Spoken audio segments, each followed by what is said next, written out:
नमस्कार, मी साक्षी Panchal news uncut मध्ये तुम्हा सर्वांचं स्वागत करते। या बातमीपत्रात आढावा घेणार आहोत टॉप 10 घडामोडींचा।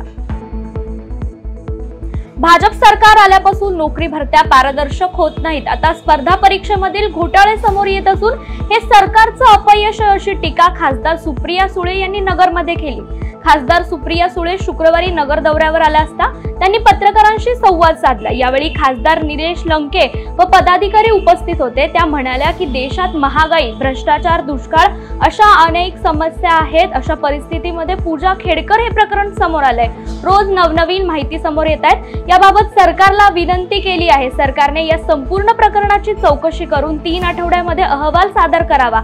तलाठी व इतर अनेक भरत्या होतात, आता स्पर्धा परीक्षा देखील पारदर्शक होत नसल्याचं समोर येते अशी टीका खासदार सुप्रिया सुळे यांनी केली।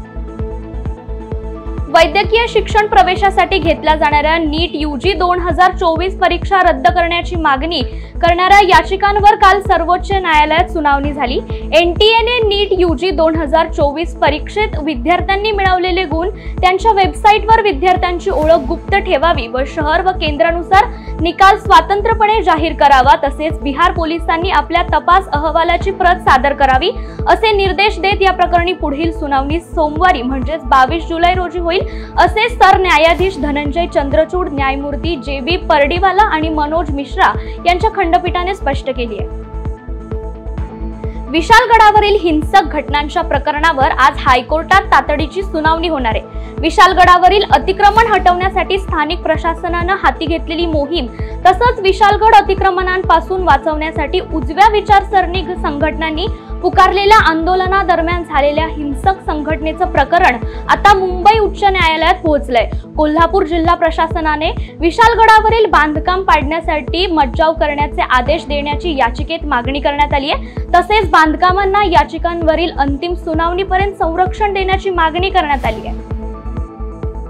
अंबड बदनापूर मतदारसंघाचे आमदार नारायण कुचे यांनी तुपेवाडी अपघातातील जखमींची भेट घेतली आहे। घडलेली घटना अत्यंत दुर्दैवी असल्याची प्रतिक्रिया देत थेट राज्याचे मुख्यमंत्री एकनाथ शिंदे यांच्याशी बोलून अपघातातील मृतांचे नातेवाईकांना 5 लाखाची मदत करून जखमींवर खासगी रुग्णालयात उपचार करणार असल्याची माहिती यावेळी कुचे यांनी दिली आहे।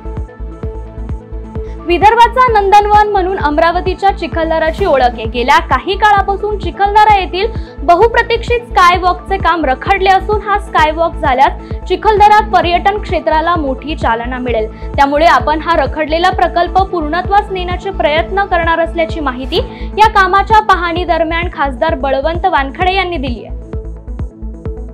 राजमाता अहिल्यादेवी होळकर यांच्या 299व्या जयंतीच्या निमित्ताने बारामतीमध्ये शरद पवार गटाचा कार्यक्रम पार पडला। या कार्यक्रमात आगामी विधानसभा निवडणुकीत बारामतीतून युगेंद्र पवार हे आमदार असतील असा उल्लेख अनेक वक्त्यांच्या भाषणातून झाला। तसेच भावी आमदार या आशयाचा फलक बारामतीत झळकलाय। या संदर्भात युगेंद्र पवारांना विचारले असता या कार्यकर्त्यांच्या भावना असून माझ्याबाबतचा निर्णय महाविकास आघाडी आणि पवार साहेबांचा असेल असं उत्तर त्यांनी दिलंय। संभाजीनगरचा वाळूज परिसर गोळीबाराने हादरलाय। वाळूजच्या वडगाव कोल्हाटी भागात एकाची गोळ्या घालून हत्या करण्यात आली। हत्येचं कारण अद्याप अस्पष्ट असून पोलीस घटनास्थळी दाखल झालेत। कपिल पिंपळे असं हत्या झालेल्या तरुणाचं नाव असून त्याच्या छातीत गोळ्या घालून आरोपी बंदूक घटनास्थळावरून सोडून पसार झालाय। मध्यरात्री हा खून झाला असल्याची शक्यता वर्तवण्यात आली आहे। अवनी कामदार या तरुणाचा कुंभे धबधबावरून पडून मृत्यू झाल्यानंतर रायगड जिल्हा पोलीस ऍक्शन मोडवर आले असून धोकादायक पर्यटन स्थळांवर जाण्यास पर्यटकांना मनाई करण्यात आली आहे। तसेच साहसी आणि जीवघेणे स्टंट करणाऱ्यांवर कठोर कारवाई करणार असल्याचे संकेत देत पर्यटकांनी काळजी घ्यायचं आवाहन रायगड जिल्हा पोलीस अधीक्षक सोमनाथ घारगे यांनी केलंय। नमस्कार। कुंभे धबधबा मानगाव या ठिकाणी अन्वी कामदार या तरुणीचा दुर्दैवी मृत्यू झालेला आहे। रायगड जिल्ह्यामध्ये अनेक धबधबे, नद्या ओसंडून वाहत आहेत। अनेक तरुण तरुणी ट्रेकर्स या ठिकाणी येऊन साहसी किंवा काही ॲडव्हेंचरस असे काही स्टंट करण्याच्या नादात असतात आणि त्यामध्ये अशा काही अनर्थ घटना घडतात। त्यासाठी रायगड पोलिसांच्या वतीनं प्रतिबंधक आदेश जारी करण्यात आलेले आहेत। याचं आपण सर्वांनी पालन करावं अशी आपल्याला विनंती करण्यात येत आहे।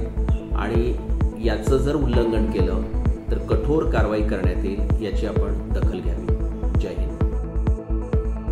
नाशिकच्या मनमाड रेल्वे स्थानकावर लोहमार्ग पोलिसांच्या सतर्कतेमुळे 4 वर्षाच्या चिमुकल्या बाळासह 2 महिलांचा जीव वाचवलाय. मनमाडच्या रेल्वे फलाटवर मुंबई नांदेड तपोवन एक्सप्रेसने या महिलांना जायचं होतं, मात्र थोडा विलंब झाला आणि गाडी सुटली. स्पीड कमी असताना महिलांनी बाळाला घेऊन आत जाण्याचा प्रयत्न केला, मात्र तेवढ्यात हात सुटला आणि महिला रेल्वे खाली जाऊ लागल्या.